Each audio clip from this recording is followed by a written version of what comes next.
Hello friends, once again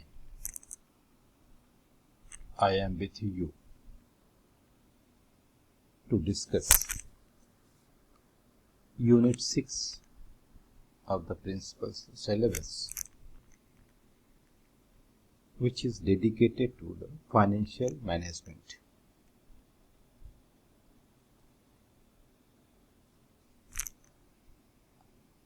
Actually, this section is dedicated to the entire financial setup of a college. Friends, there are 5 subunits of this Unit 6, जिसमें पहला सब unit जो है वो sources of financial assistance. मित्रों, इतने लंबे अध्यापन अनुभव के आधार पर आप बहुत अच्छी तरह से जानते हैं कि महाविद्यालय के आय की स्रोत मुख्य रूप से क्या क्या है। सामान्यतः आय के स्रोत में हम छात्रों से प्राप्त शुल्क, फीस को प्राथमिकता से लेते हैं।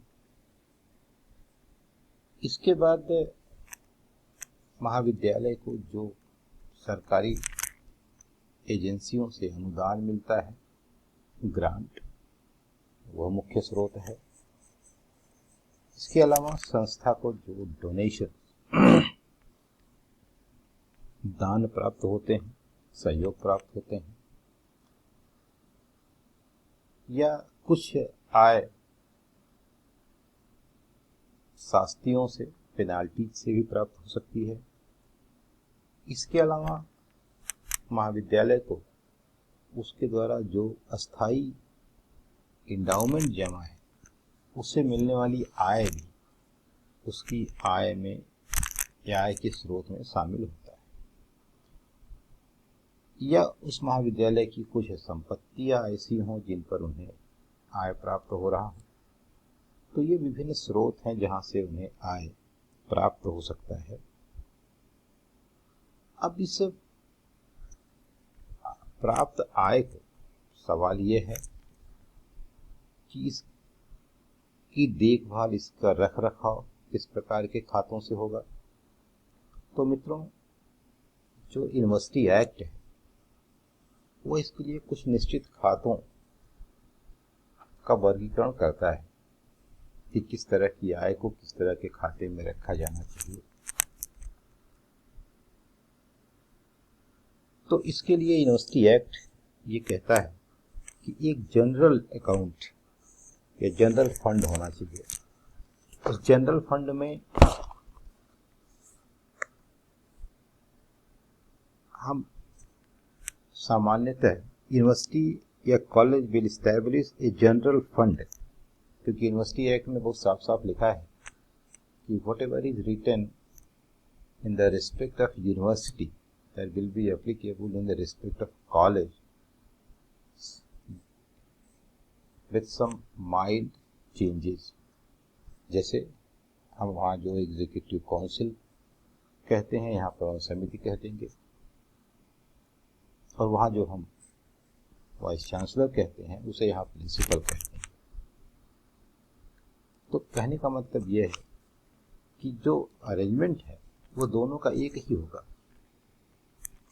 तो जनरल फंड है, तो जैसा यूनिवर्सिटी एक्ट में कहा गया कि इस जनरल फंड में कौन सा पैसा क्रेडिट होगा, कौन सा पैसा जमा किया जाएगा, वह है all fees which may be charged by the institution, all sums received by from any other sources, all contributions made by the society, all contributions by the person or bodies which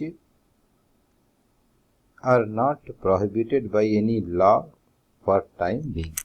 तो इस तरह किसी भी तरह से जो आय प्राप्त होती है इन स्रोतों से, उसे हम जनरल फंड में डाल देते हैं। इसे हम इनकम कहते हैं। अब इसका एक्सपेंडिचर कहाँ हो गया, क्योंकि जो मैनेजमेंट है वो मैनेजमेंट का संबंध सीधे सीधे है, पैसा आता कहाँ से है और पैसा खर्च कहाँ होता है, उसको कैसे आप रेगुलेट करते हैं। तो एक्सपेंडिचर है, money credited to the general fund shall be used to meet all the recurring expenses. तो मित्रों दूसरा है डेवलपमेंट फंड है, following amount shall be credited in this fund: development fees charged by the students, all sums received for the development purposes, and all contributions made by the society and as above। ये इसकी income है। इसके अलावा all income received from the permanent endowment। अब आप देखें कि जो परमानेंट इंडाउमेंट है, जो हमारे अस्थाई इंडाउमेंट हमने जमा कर रखा है, उस पर जो हमें आय प्राप्त होती है उसे भी हम डेवलपमेंट फंड में शामिल करते हैं, क्योंकि उस आय को हम डेवलपमेंट में ही खर्च कर सकते हैं, उससे हम नया ही कोई चीज़ क्रिएट कर सकते हैं, उसे हम रिकरिंग खर्चे में शामिल नहीं कर सकते। Expenditure money credited to development fund shall be used for the development of the institution. जो भी पैसा इसमें जमा है उस पर, ठीक है। इसके अलावा तीसरा है maintenance fund. It will function under the supervision of the, एक तरह से जो गवर्निंग बॉडी है, अर्थात इससे यह भी स्पष्ट होता है कि मेंटेनेंस फंड जो होगा, अब सवाल यह है कि इन खातों के ऑपरेशन का, तो जितने खाते छात्रों से संबंधित होते हैं उनका ऑपरेशन तो प्रिंसिपल करता है, लेकिन जो खाते डेवलपमेंट और मेंटेनेंस से संबंधित हैं वे खाते प्रबंध समिति और प्राचार्य के संयुक्त देखरेख में संचालित होते हैं। तो इस तरह से जो, और अब आज के समय में क्योंकि हम पूरा का पूरा सिस्टम ही MIS से संचालित करते हैं, या यूँ आप कहें कि सरकार प्रोत्साहित करती है कि संचालित किया जाना चाहिए मैनेजमेंट इंफॉर्मेशन सिस्टम, तो ये जो MIS है ये कंप्लीट पैकेज है, आप कह सकते हैं संपूर्ण एडमिनिस्ट्रेशन का। इसमें फाइनेंशियल मैनेजमेंट भी शामिल है, एडमिनिस्ट्रेशन भी शामिल है, तथा एकेडमिक से संबंधित तमाम क्रियाएं भी शामिल हैं। तो इसलिए ऑपरेशन ऑफ अकाउंट्स, जैसा मैंने आपसे पीछे बताया कि अकाउंट्स जो हैं उनके ऑपरेशन में कुछ अकाउंट्स प्रिंसिपल द्वारा अकेले ऑपरेट किए जाते हैं और कुछ अकाउंट्स मैनेजमेंट और प्रिंसिपल के ज्वाइंट देखरेख में संचालित होते हैं।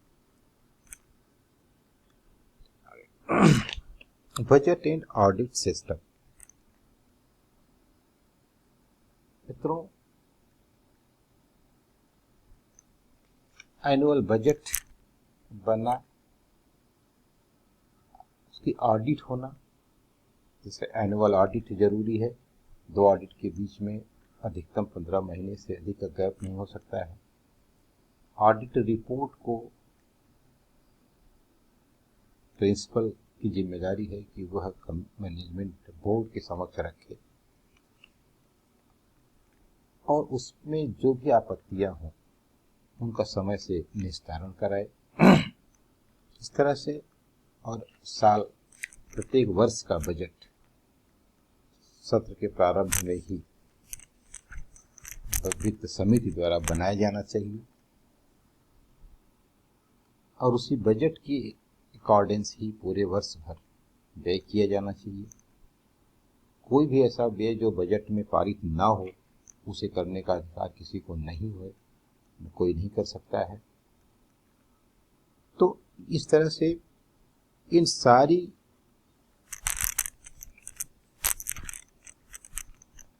बातों का आप अगर देखें तो जो निगरानी है या देखरेख है या किस नियम के तहत ये सारे कार्य किए जाते हैं, उसके लिए हम जनरल फाइनेंशियल रूल की बात करते हैं। इसलिए knowledge of financial handbook GFR 2017, इसमें जो 5वीं सब यूनिट है वह इम्पॉर्टेंट है, तो हम लोग GFR 2017 का अध्ययन करेंगे।